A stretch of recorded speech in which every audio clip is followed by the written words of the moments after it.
Slovakia का visa लेना चाहते हो और रिफ्यूज़ल का कहीं ना कहीं डर लग रहा है, या फिर आप ऑलरेडी केस अप्लाई कर चुके थे, आपकी रिफ्यूज़ल आई है, इस वीडियो में आपको रिफ्यूज़ल्स के बारे में कंप्लीट नॉलेज मिलेगी कि किन कारणों के करके आपका रिफ्यूज़ होता है। सब्सक्राइब कीजिए हमारे इस चैनल को और टूरिस्ट वीज़ा में आने वाले अपडेट्स के बारे में अप टू डेट रहिए। तो जहां तक बात की जाए आज के टाइम में रिफ्यूज़ल्स की, रिफ्यूज़ल रेट बहुत ज़्यादा पीक पे हैं और जैसे कि मैंने बताया 4 बारी अप्लाई करके 5 बारी अप्लाई करके भी लोग बैठे हैं जिनको कि समझ में नहीं आ रहा कि उनका रिफ्यूज़ क्यों हुआ है। तो सबसे बड़ी इसमें दिक्कत होती है रिक्वायरमेंट्स की। एक एम्बेसी की जो रिक्वायरमेंट है ना, वो ना तो आपको किसी साइट से मिलेगी और ना ही इसमें इलेबोरेट आपको एम्बेसी करेगी, चाहे उन्हें खुद फोन लगा लेना, चाहे आप वीएफएस को फोन लगा लेना, वो भी आपकी हेल्प नहीं करेंगे।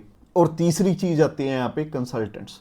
बहुत सारे कंसल्टेंट्स आप बहुत कुछ जानते होते हैं, वो आपको इसलिए नहीं बताते क्योंकि उस काम को करने में हो सकता है 2 मंथ या 3 मंथ या फिर 6 मंथ का टाइम जाए।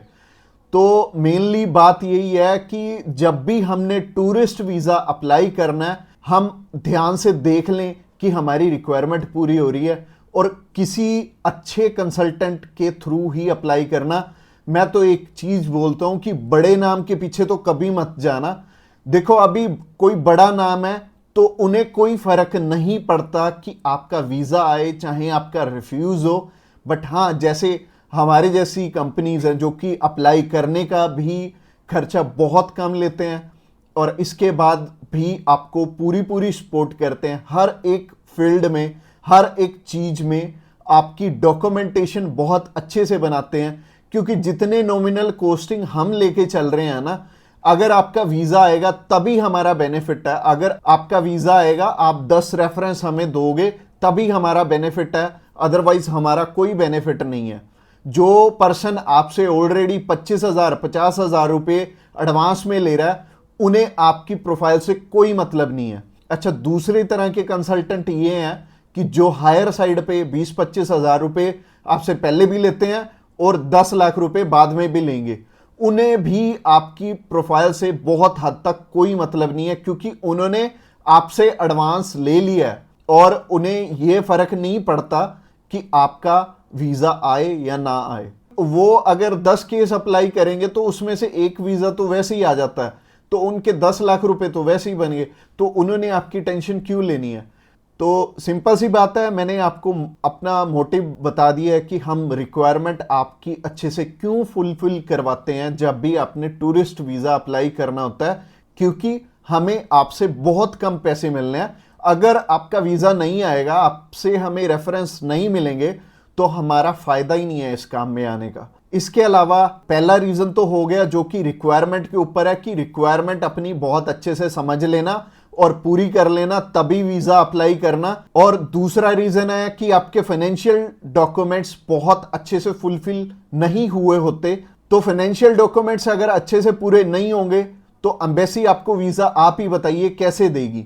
उन्हें एक प्रॉपर प्रोफाइल चाहिए, उन्हें ऐसी प्रोफाइल चाहिए कि स्टेप बाय स्टेप आपके सारे डॉक्यूमेंट्स आपस में मैच कर रहे होने चाहिए। जैसे कि आपका जो ऑक्यूपेशन है, वहां से आपकी कितनी मंथली इनकम आ रही है और क्या वो उसी प्रोफेशन से इनकम आ रही है आपकी, और आपके फाइनेंशियल्स आपस में मैच कर रहे होने चाहिए, तभी आपका वीजा लगेगा।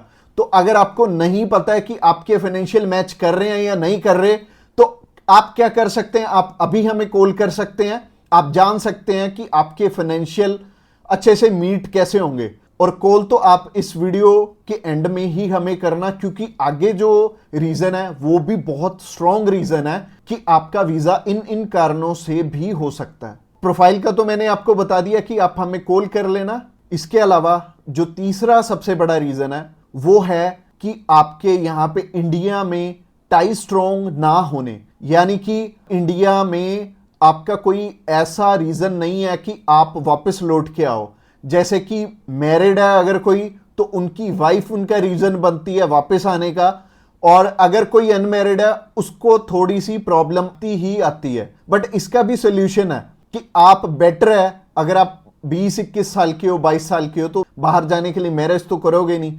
तो कर क्या सकते हो, आप अपनी मम्मी या फिर अपने पापा में से किसी एक जने को अपने साथ में अप्लाई करवा लो।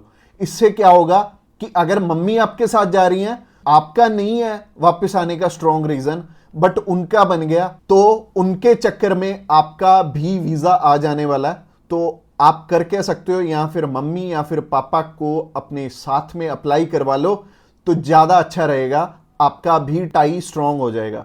तो तीसरा रीजन हो गया। रीजन नंबर 4 की तरफ बढ़ते हैं। और जो चौथा रीजन है वो ये रीजन है कि आप यहां पे घूमने के लिए जा रहे हो, आपका पर्पस मैटर करता है। जब आप कवरिंग लेटर बना रहे हो तो कवरिंग लेटर ये तो आपके हाथ में नहीं है, ये तो आपके कंसल्टेंट के हाथ में है कि आपका पर्पस बहुत ज्यादा स्ट्रांग होना चाहिए, तभी आपको एक कंट्री वीजा देगी। और वीजा उन्हीं को मिलेगा, लाखों लोग अप्लाई करते हैं जिनका की एक पर्पस होगा, जिनका एक कारण होगा बाहर जाने का। वीजा सिर्फ उन्हें ही मिलने वाला है जिनका एक रीजन बहुत ज्यादा स्ट्रांग होगा। तो रीजन बहुत ज्यादा आपका स्ट्रांग बनाएंगे अगर आप हमारे थ्रू अप्लाई करेंगे। तो ये चौथा कारण था आपका वीजा रिफ्यूज होने का। और ये 4 कारण ही हैं जो सबसे बड़े रिफ्यूजल के आपके चांसेस बनते हैं। जिन कारणों के पीछे ये चारों चीजें अपनी ठीक कर लो, और जैसे मैंने पर्पस में बताया, पर्पस आपका बहुत ज्यादा स्ट्रांग हो जाएगा अगर आप हमारे थ्रू अप्लाई करेंगे।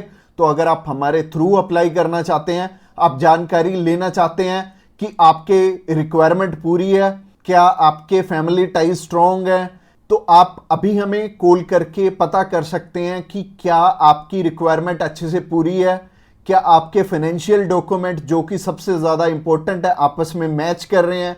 इसके अलावा जो तीसरा कारण था वो था आपके फैमिली टाइज कितने स्ट्रांग है। इसके अलावा चौथा कारण है कि आपका पर्पस हम कितना स्ट्रांगली लगाएंगे, इसके ऊपर आपका वीजा डिपेंड करेगा। और वीजा चाहे आप फर्स्ट टाइम अप्लाई कर रहे हो, चाहे ऑलरेडी आपके 1 रिफ्यूजल है, 2 है, 3 है, 4 है, जितनी मर्जी आपकी रिफ्यूजल्स हैं, मैटर नहीं करती। हमारे पास बहुत सारे लोग आते हैं, एक पर्सन का हमने अप्लाई करके दिया था और उनका टोटल 12 बार रिफ्यूज था, 13th टाइम उनका वीजा आया था।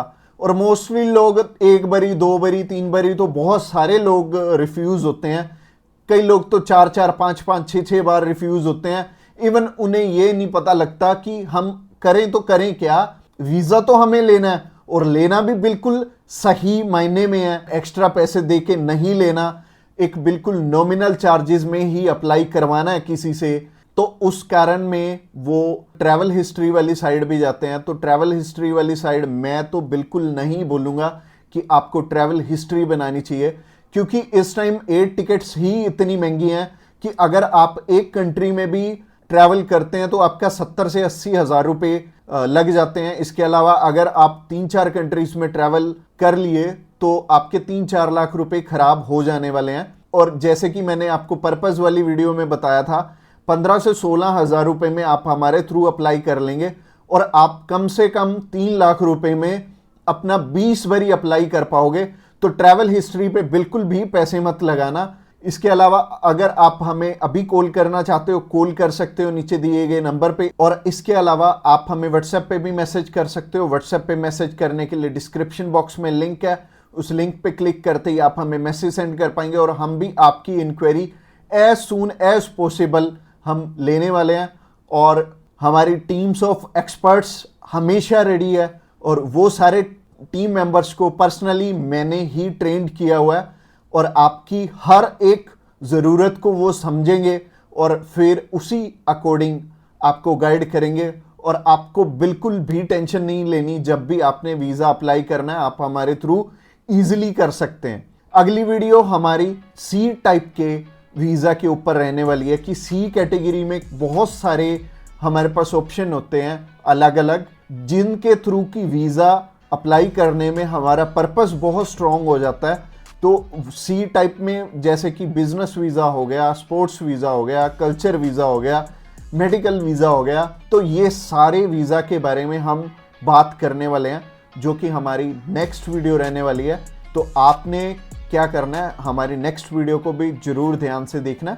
Thanks a lot for watching this video till the end और मिलते हैं किसी बढ़िया सी वीडियो में नेक्स्ट टाइम।